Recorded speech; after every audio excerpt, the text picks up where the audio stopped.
Entitled Son deserves your 600-pound surfboard because your boobies are distracting.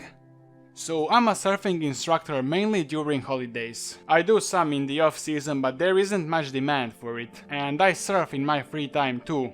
The surf school is based in this little surf shack on the beach. So I wasn't working today at the surf school, but as I have next 2 days off, me and my boyfriend plan to go to the beach, do some surfing, then go camping.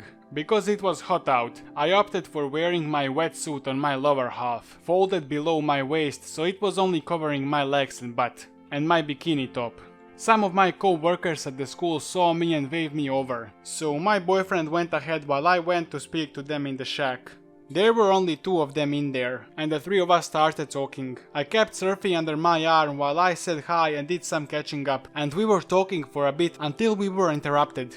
Entitled Dad: If you are not too busy, we are here for the lesson. We immediately shut up and I looked at them as if to say, sorry lads, you are on your own. Entitled Dad was somewhere in his 40s with a dead bod and a serious sunburn. Entitled Son looked around 13-14, was wearing bright green shorts and seemed very embarrassed at his dad's actions. Co-worker 1, heading over to the register to check him in. I'm sorry sir, can we have your and your son's name please? Entitled Dad, fully staring at my boobies. It's ED and ES. She's not teaching, is she? Me, I'm not on duty to. Entitled Dad, still looking at my boobies. I didn't ask you, I asked these young men. Co-worker 2, OP works here but isn't on duty today. Good. Me, I'm sorry, is there a problem?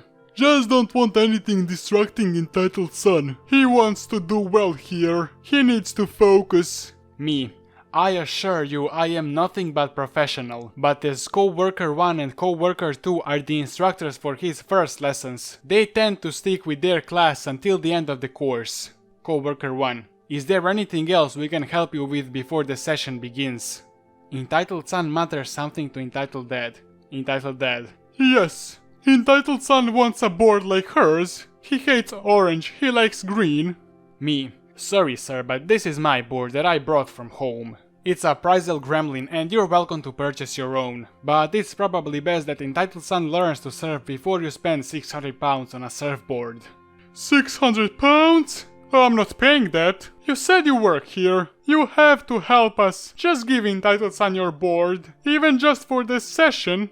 Me, it's not set up for him, it's set up for me, and it probably wouldn't fit him anyway. The Gremlin is designed to be shorter than most boards and Entitled Son is taller than I am. Just let him use it, he doesn't like the other ones. I gave up after this and, wanting to get away from him, bid goodbye to co-worker 1 and co-worker 2. Heading to the shore, I joined my boyfriend in the water. About 20 minutes pass and I see the new class, including co-worker 1, co-worker 2, Entitled Son and about a dozen other students, all head into the water. As classes go, this is really big, and we try to have 1 tutor for every 5 students, so they've barely got enough stuff as it is. The first thing Entitled Son does is go really far out, pretty close to where me and my boyfriend are, and this is very bad idea. He's on a beginner's course while we've been surfing for years. I took over and co-worker 1 and co-worker 2 are occupied with other students. Me, hey Entitled Son, you might want to go a little closer to shore. Bit far out for you first time. There's a wave coming, lie flat and hang on the board. And it'll take you closer to shore. Don't stand up or you'll fall off. Entitled Son, like father like son, he's staring at my boobies. I'm fine, hey, watch this. Entitled Son tries to stand up, less than 5 minutes after he got on a surfboard for the first time. Because he has no idea what he's doing, he stands up on a shaky legs and the wave immediately knocks him off. Entitled Son bursts back out of the water and clambers back on his orange board, which takes him a few attempts as he keeps grabbing it incorrectly so it turns over and hits him, rather than giving him a stable surface to climb back on. Entitled Son gets back on the board and appears to just sort of give up, kicking his way back to shore less than 5 minutes after he got in the ocean. On the beach I see an irate Entitled Dad, gesturing for Entitled Son to get back up, but Entitled Son is not having it. Entitled Son, I don't want to do it, it's too hard. Eventually Entitled Son gets back to the beach and begins a shouting match with Entitled Dad. I'm too far out to hear anything, but I can see both of them gesturing wildly. And notice them both pointing at me. Oh.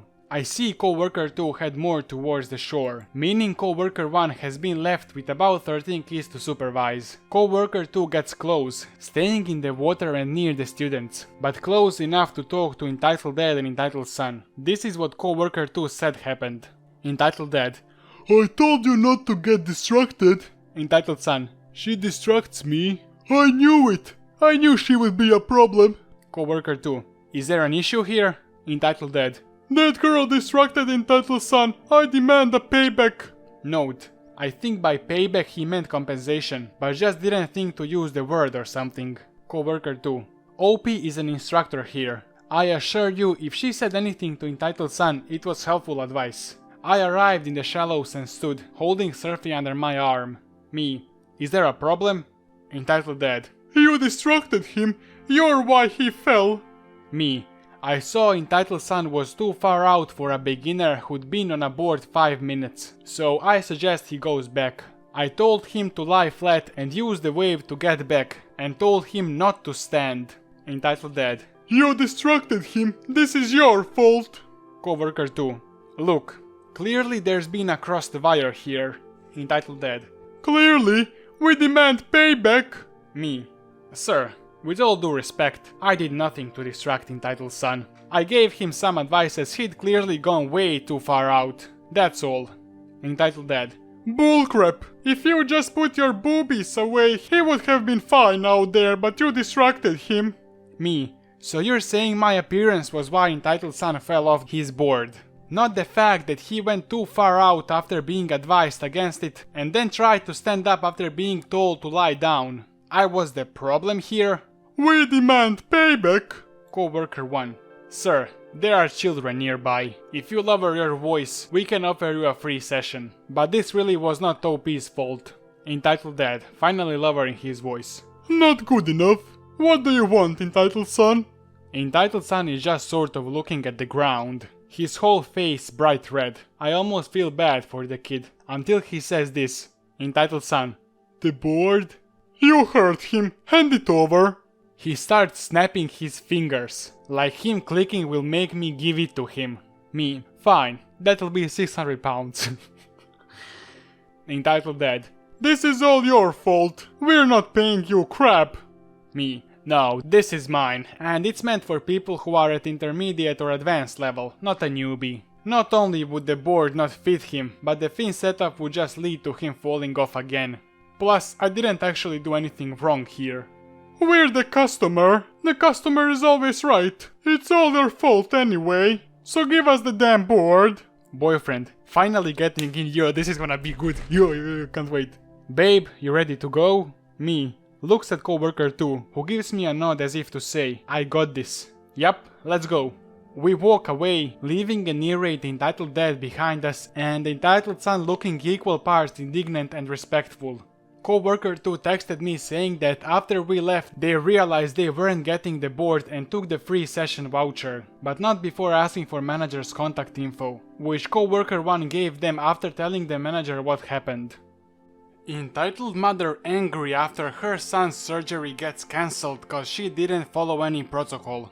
So, as I said, this happened a month and a half ago. I work in a children's hospital, and I register kiddos for surgery. We get a lot of people from different ethnicities and backgrounds. All around, I love my job. But occasionally, there is an entitled mom that just isn't too much fun. So, it's been a good day, and as usual we get a few phone calls from mothers panicking cause they'll be a few minutes late to their check-in time. But I get a phone call from entitled mom, and it goes something like this.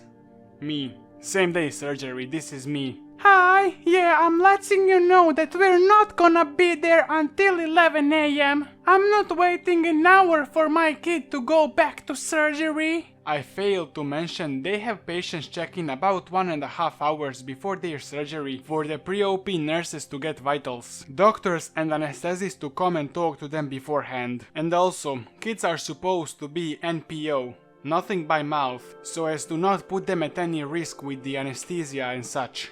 Me: Let me transfer you to the pre-OP team and you can let them know. I thought nothing of it really and figured the pre-OP team would explain everything as they usually do. But I was wrong. Apparently the entitled mom yelled at the pre-OP team over the phone when they told her about the reason they have to check in 1.5 hours before. Anyway, fast forward to when the kiddo's surgery is supposed to happen. They walk in and the entitled mom has her chin held high as most entitled moms do. My co-worker checks them in and tells them to sit by the doors of pre-OP so they can hear when they get called in. The entitled mom instead takes her kid to the waiting room where there's snacks and drinks for the parents while their kids are in surgery and proceeds to give him water and ice. Big no-no. They get called back and when the nurses discovered that she had been giving him water and such, they said, "We'll have to cancel the procedure and reschedule due to him eating." The entitled mom went ape on them, yelling at them, saying that "I'm not going to leave until the surgeon himself comes in and tells me it's cancelled." So she and her kid were just sitting back there in a pre-OP room for hours. So much for not wanting to wait. Waiting for the surgeon who has other procedures he needs to do. They got cancelled and rescheduled a couple weeks out. Fast forward a few weeks to their next scheduled surgery. They don't show up for this one and get rescheduled again. Then today, a month and a half later, they finally show up. 20 minutes before their scheduled procedure, not check-in time. Chin still stuck up, but finally, she wasn't an idiot and didn't feed her kid anything and he got his procedure. If you wanna hear a similar story, where a woman complains about the size of boobies of a 16-year-old, and girl's mother comes to tell entitled mom a word or two, click on the video right here. Also consider subscribing to help me grow the channel. Until the next time, stay awesome.